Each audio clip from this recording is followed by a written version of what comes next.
हम मीनू झा प्रणाम करै छी समस्त मिथिलावासी के। एकटा विषहारा के गीत गाबऽ जा रहल छी। संग दऽ रहलथि ओहिमे श्रीमती ललिता झा। धन्यवाद। जय मिथिला, जय मैथिली।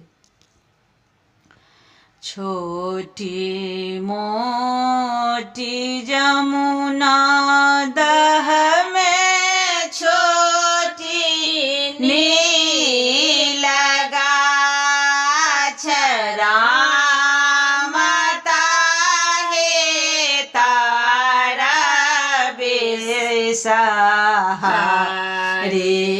खेलो जो आशा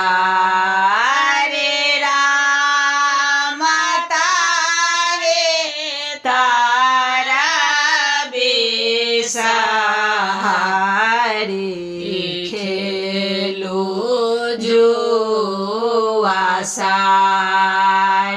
जुआ बा खेलते बेसहारे भेले बेसो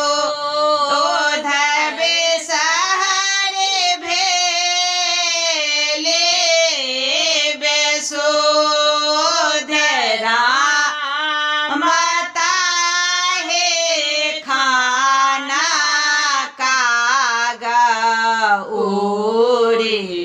हार लाए गेल रामता हे खाना कागा ओरे हार लाए गेल कानते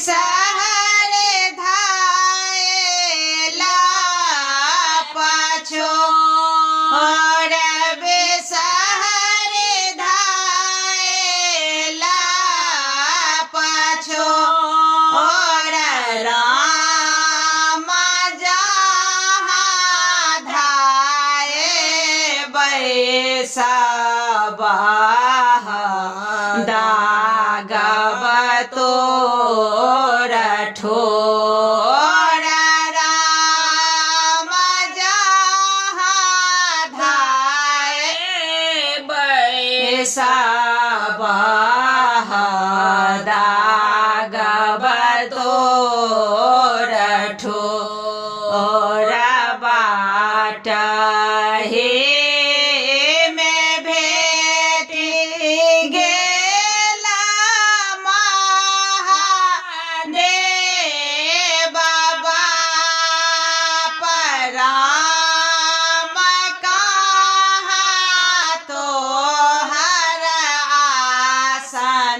बासन कहाँ जन्म स्थान कहाँ तो हर आसन बासन कहाँ जन्म स्थान राम किल कर तो है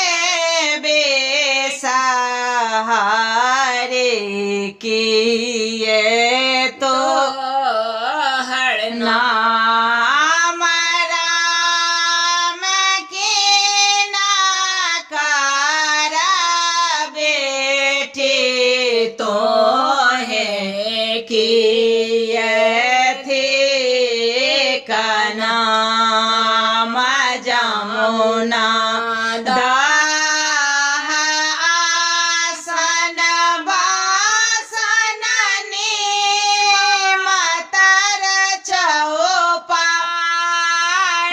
राम